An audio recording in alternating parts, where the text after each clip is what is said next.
immediately affected by all cuts to funding, not just cuts to women's groups and birth control. Cuts to schooling could result in extra days of childcare, for example, and women will have to pay and find that extra childcare. We have no childcare program to rely on. Decreased eligibility for legal aid can allow violent men custody of children, and thus access to the woman who's trying to get free, endangering both. Welfare rates are abysmal in Canada, in British Columbia especially, while the cost of living is high. The rates continue to be inadequate, and the margins for eligibility are narrowed, despite the United Nations condemnation of Canada, in particular the province of BC, for the negative impacts of funding cuts on women and girls. In 2006, BC single mothers suffered a poverty rate of 35.7%. Welfare can and must enable dignity, autonomy, choice, self-determination, and participation in community life. We don't want just higher rates. We want it to be given in a way that is not patronizing, that is not demeaning, and that speaks to the human right to food, shelter, and a life free from violence. Our demands do not stop at reversing funding cuts. We demanded more for women even before what gains we already enjoyed were taken. We joined a coalition of women's groups to complain to the UN that Canada has not fulfilled its obligation to provide for women. This is the BC CEDAW group. To quote their report, the condition of Aboriginal women and girls in BC is the legacy of colonialism and the manifestation of systemic racism and sexism.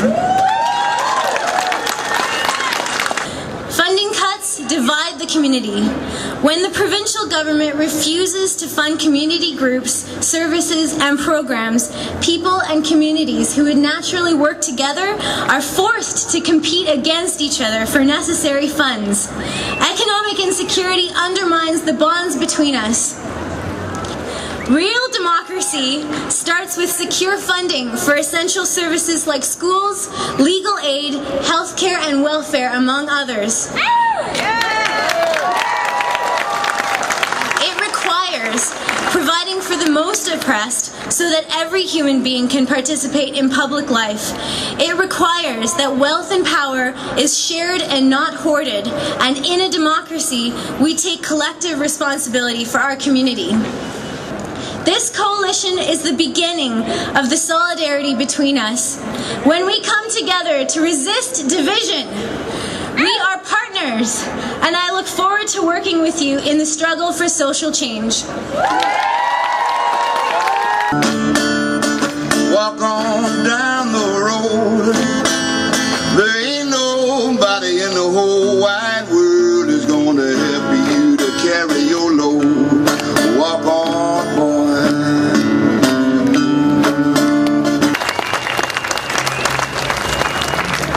I woke up the other morning, as I do every day, and I go out and do what I shouldn't do. I don't know, it's like a bad habit. I pick up the newspaper and I start reading the newspaper, and the other day it just jumped right in my face. It said in one of the richest provinces, in one of the richest places in the planet, that we can no longer find money to take care of the teeth of poor kids in the downtown east side. And the government, Rick Coleman said at the time of the announcement, he said, oh, why should we pay for them? We gotta pay for it as MLAs. Well, you know what? They can't even get the story straight, because actually, that we pay for theirs. He don't pay for nothing. Their kids getting paid for. And you know what? He changed his tact. Then he said, oh, well, it's not fair because it's working people. Working people that don't have dental plans, they have to pay for it, so why should we pay for theirs? And I thought, here we are again, divide and conquer. He's doing this because it's working people that don't have it.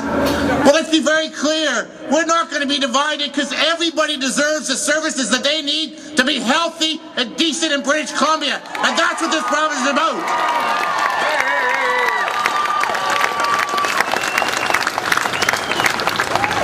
Can you imagine that those people sit in Victoria and they dream up ways about tearing down a healthcare system that treats us equally?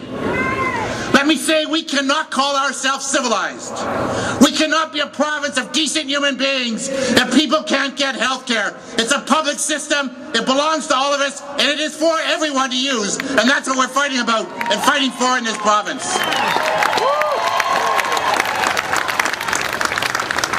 Let us also be clear, another foundation of this, you can't build a great British Columbia based on ignorance. You have to build it based on smart and wise people. And they don't just appear out of the sky. We train them. We educate them. And if you want to live in a democracy, and if you want to live in a decent place, and if you want to live in a place that has a good economy because you train people, then you need a public education system that funds properly to do it. And it has to be done. Can you imagine anybody on this place and in this planet saying to themselves, I'm going to fix this province, I'm going to lay off thousands of teachers. I'm going to lay off support staff workers who do the job of taking care of special needs kids. The bottom line is, we are in favor of a public education system so every person in this province can get the education they want and need to grow up and be healthy and happy. It's not complicated. That's our dream, and we deserve that dream.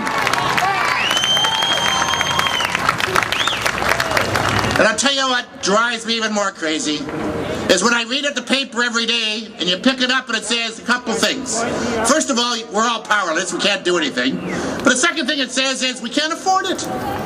We can't afford to spend money on the arts so we can see ourselves expressed in our art. We can't afford to have a public education system or public health care. We can't afford to have seniors. Well, let me tell you what we can't afford. We can't afford a government that cuts $4 billion in taxes, mostly to the wealthy in this province, and then tells us we can't afford what we need. We cannot afford tax cuts. We can't afford to give away money from the needs of people in British Columbia. And now we have the HST. You know, here's the thing about the HST. I'm not against taxes. Taxes bring civilization. But this tax is to take money from all of our pockets and give it to corporations. It's not going to healthcare. It's not going to education. It's not going to fund the environmental protection that we need. It's not going to fund seniors' work.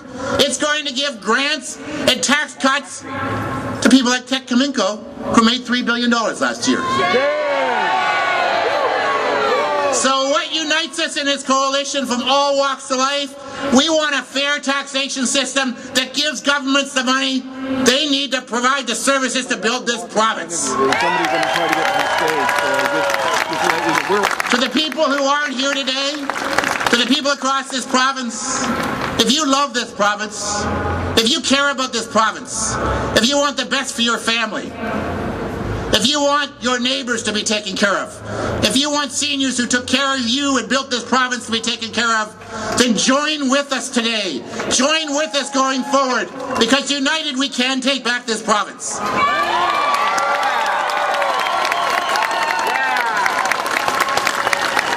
But thank you for fighting for this province, because it's a great place when we're fighting for it. Thank you again, and let's keep up the fight.